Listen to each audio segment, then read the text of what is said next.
साथियों नमस्कार, मैं रामबाबू पटेल तेलचर। हम हारमोनियम सीख रहे हैं, लेकिन जो लोग नए जुड़े हैं उनके लिए पुनः एक बात बता दूं।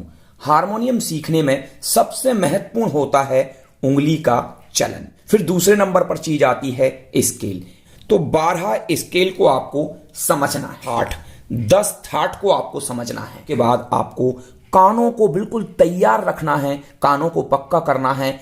उन साउंडों में अंतर क्या होता है, साउंड का अंतर समझने से ही आप हारमोनियम सीखते हैं।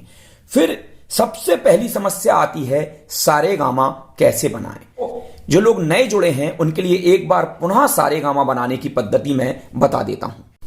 अगर हम सारेगामा को 2 हिस्सों में बांट दें तो एक हिस्सा सारेगामा है और दूसरा हिस्सा पाधानीसा है। पहली वाली सफेद से सारेगामा बना रहे हैं। इस पहली वाली सफेद को ही हम सी स्केल कहते हैं। ये देखिए सा, और ये जो एक स्वर छूट गया है ये कोमल रे है, और कोमल रे के बाद आ रहा है शुद्ध रे, क्योंकि अभी हमको केवल शुद्ध स्वरों को समझना है। सारे गामा, ये देखिए कोमल रे शुद्ध रे, कोमल गा शुद्ध गा, और शुद्ध गा और शुद्ध मां के बीच में कोई गैप नहीं है। ये आपका एक हिस्सा हो गया। सारे गामा, अंगूठे से शुरुआत कर रहा हूं, पहली उंगली यहां, दूसरी उंगली यहां, तीसरी उंगली यहां, ये देखिए। और इसको हमने सीमा रेखा बनाई थी, आप उस पर देख रहे थे। ये त्रिउमा है। सारे, ये कोमल रे, ये कोमल गा, सारे ग मा, और ये त्रिउमा है। ये त्रिउमा के बाद एक खंड पूरा हो गया जिसको हम पूर्वांग कह रहे हैं। अब यहां से शुरू हो रहा उत्तरांग। आपको ये भी सारे गामा ही सुनाई दे रहा होगा, यानी दोनों में संवाद हो रहा है। जबकि ये है पाधानीसा। समझना है कि एक खंड ये है और एक खंड ये है, और उंगली चलन आप ध्यान से देख ही रहे होंगे। सा रे गा मा, ये देखिए। और अंगूठा अब आप यहां पर रख दीजिए तो आपका हाथ बिल्कुल सीधा का सीधा रहेगा।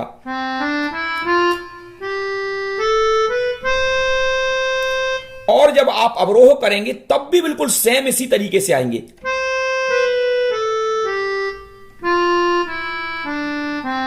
ये देखिए सा, पहली सफेद को मैंने सा बना दिया है। ये कोमल रे, ये शुद्ध रे, ये कोमल गा, ये शुद्ध गा, और शुद्ध गा और मां के बीच में कोई अंतर नहीं। सा रे गा मा, और त्रियुमा को हमने सीमा रेखा बना दिया। तो उसको छोड़कर फिर एक स्वर छोड़कर ये हम आ गए पा पर। ये सा एक स्वर छोड़कर रे, एक स्वर छोड़कर गा, और गा और मां के बीच में कोई गैप नहीं। और फिर एक स्वर छोड़कर पा, क्योंकि ये त्रिवमा यहां पर छूट गया। अब ये हम इस तरफ के हिस्से में आ गए। अब कहें तो ये देखिए वही का वही स्ट्रक्चर जो आपने इस तरफ देखा था, वही स्ट्रक्चर आपको इस तरफ देखने को मिल रहा है। ये पा, एक स्वर छोड़कर धा, एक स्वर छोड़कर नी, और नी और सा के बीच में कोई गैप नहीं है, जैसे गा और मां के बीच में कोई गैप नहीं था। अगर आप इसको सारे गामा सुन रहे होंगे तो सारे गामा सुनाई देगा, लेकिन ये सारे गामा है तो ये है पाधानीसा। और जब आप इसका अवरोह करेंगे तब भी बहुत ध्यान से देखिए, आप उंगलियों का चलन आप बहुत ध्यान से देखें।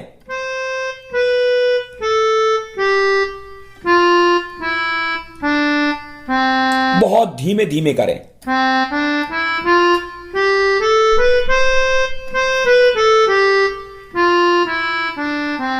पहली वाली काली से सारेगामा को बना रहा हूं। पहली काली जिसको हम सी शार्प भी कहते हैं। ये देखिए आपका ये सा, जिस पर मैंने अपनी पहली उंगली रख दी है, और दूसरी उंगली मैंने रे पर रख दी है। बीच में जो स्वर छूट गया है वो कोमल रे है। हमको केवल शुद्ध स्वरों का अभी अभ्यास करना है। सारे, और अंगूठा आ गया गा पर। ये देखिए एक बटन फिर छूट गई है, ये कोमल गा की थी, तो सा रे गा। और अब देखिए मा पा धा, ये 3 उंगलियां हैं। अब देखिए आप, गा और मां के बीच में कोई गैप नहीं है, और मां से पा के बीच में एक स्वर का गैप है, और पा से धा के बीच में एक स्वर का गैप है, और धा से नी के बीच में एक स्वर का गैप है, जिस पे हमारा अंगूठा आ गया है। और ये तार सप्तक का सा।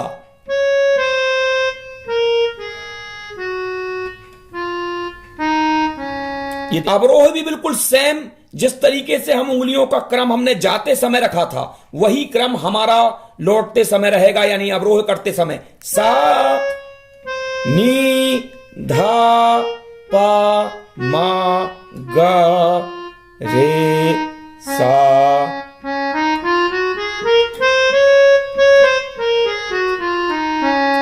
ये इसका पूर्वांग है सा रे गा मा। इसको अगर आप सुनेंगे तो ये भी आपको सा रे गा मा सुनाई देगा, क्योंकि सेम स्ट्रक्चर है। सेम स्ट्रक्चर कैसा है? सा एक स्वर छोड़कर रे और एक स्वर छोड़कर गा, और गा और मां के बीच में कोई गैप नहीं है, और त्रिव मां को हमने सीमा रेखा बना दिया। अब यहां से अगर देखेंगे तो ये पा एक स्वर छोड़कर धा और एक स्वर छोड़कर नी, और नी और सा के बीच में कोई गैप नहीं है। यही है, तो इस तरफ यही का यही स्ट्रक्चर आपने इस तरफ देखा था, अब यहां भी वही का वही स्ट्रक्चर है। तो अगर आप इसको सुनेंगे तो ये भी आपको सारे गामा ही सुनाई देगा। आपने सारे गामा सुना होगा, जबकि ये क्या है? पाधा नी सा। तो आप उंगली चलन बहुत ध्यान से देखें, और ये हम बजा रहे हैं, ये बिलावल थाट है, यानी इसमें शुद्ध स्वर बजते हैं। आप किसी भी स्केल से इसको बनाएंगे, स्ट्रक्चर यही का यही रहेगा। आप उंगली चालन पर विशेष ध्यान दें। अब मैंने देखिए दूसरी सफेद को अपना सा बना लिया है, ये सा और ये तार सप्तक का सा।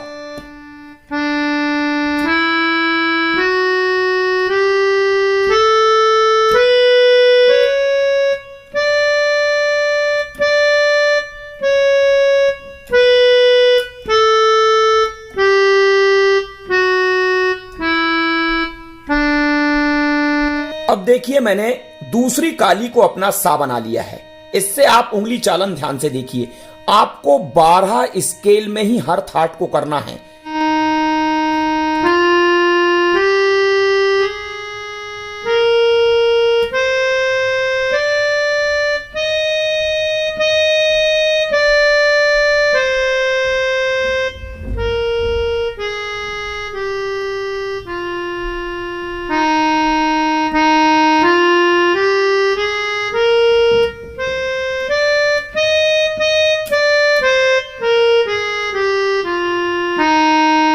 मैंने तीसरी सफेद को अपना सा बना लिया है। आप ध्यान से देखते चलें, स्ट्रक्चर मैंने पहले ही समझा दिया है।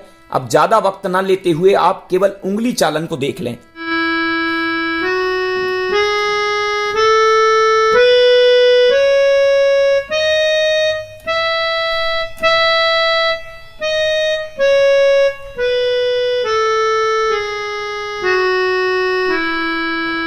चौथी काली से सारे गामा पाधा नीसा बना रहा हूं। आप उंगली चलन विशेष ध्यान से देखें, क्योंकि स्ट्रक्चर तो आप समझ चुके हैं, और बार बार प्रैक्टिस करें, क्योंकि जितनी बार आप प्रैक्टिस करेंगे उतने ही अच्छे से आपकी उंगलियां भी सेट होंगी और स्वर भी आपको समझ में आएगा।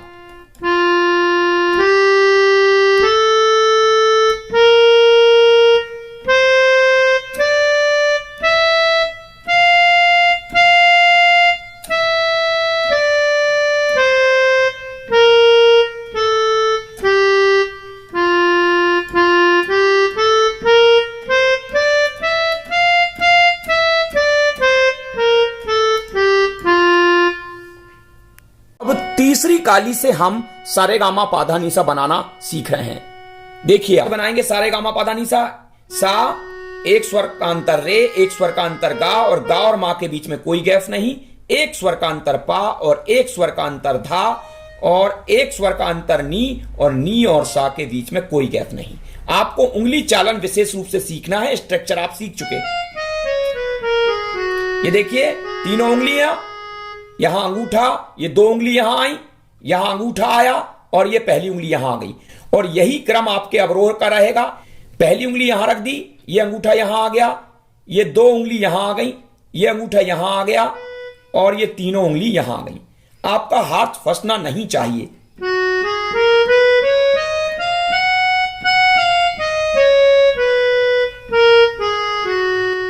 पांचवी सफेद से हम सारे गामा पाधा नीसा बना रहे हैं। आप उंगली चलन पर विशेष ध्यान दें।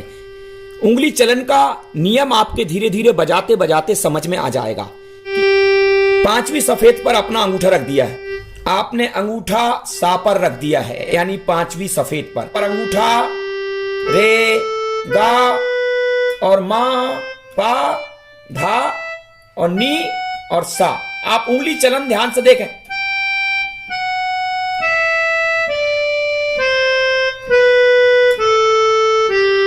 चौथे काले से मैं अपना सा बना रहा हूं। आप उंगली चालन पर विशेष ध्यान दें। आप सारे गामा पाधा नीसा का स्ट्रक्चर समझ चुके हैं। पहली उंगली, दूसरी उंगली, गा पर अंगूठा, फिर पहली उंगली, फिर दूसरी उंगली, और ये देखिए अंगूठा, और ये पहली उंगली और ये दूसरी उंगली। यही क्रम लौटते समय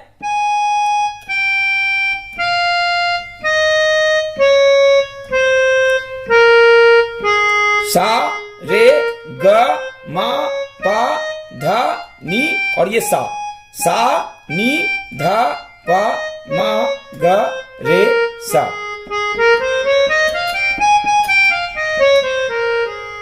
आप बहुत प्रैक्टिस कीजिए इसकी। मैं छठवीं सफेद से आपको उंगली चालन दिखा रहा हूं, तो आप उंगली चालन पर विशेष ध्यान दें। आप उंगली चालन इस तरीके से भी सेट कर सकते हैं। ये देखिए, ये सा था, ये रे था और ये गा था।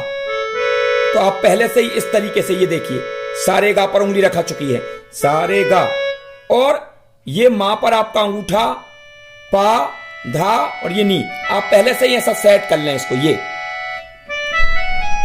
मा, पा, धा, नी और ये सा, और यही क्रम आपका लौटते समय रहेगा। अनी, धा, पा, मा और गा, रे, सा।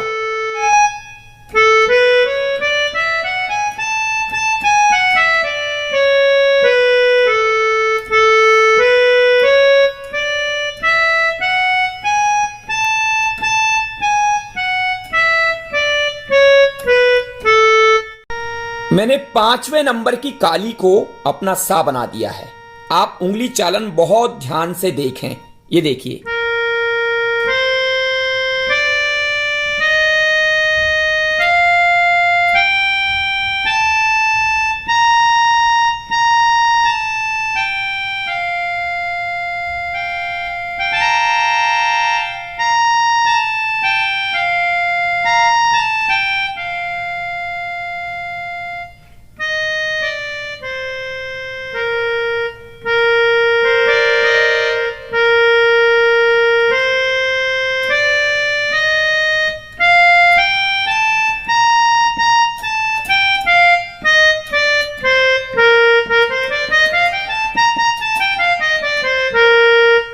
सफेद से आप उंगली चालन देख लीजिए। 7वीं सफेद, यहां तक आपका स्केल कंप्लीट हो जाएगा।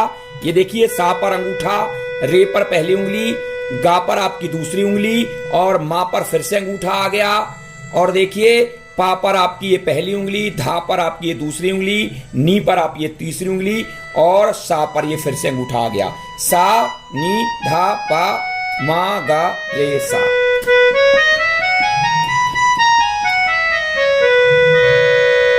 ये था सारे 12 स्केलों से सारे गामा बजाना, और सारे 12 स्केलों से आपको उंगली चालन कैसे करना है इस पर आप विशेष ध्यान दीजिए। अभी कुछ लोग नए जुड़े थे, इसलिए मुझे ये वीडियो बनाना पड़ा, लेकिन पुराने लोग जो हैं, जो 12 स्केलों में प्रैक्टिस नहीं कर रहे हैं, वो भी उंगली चालन को ध्यान से देखकर इनको अच्छे से अभ्यास करें।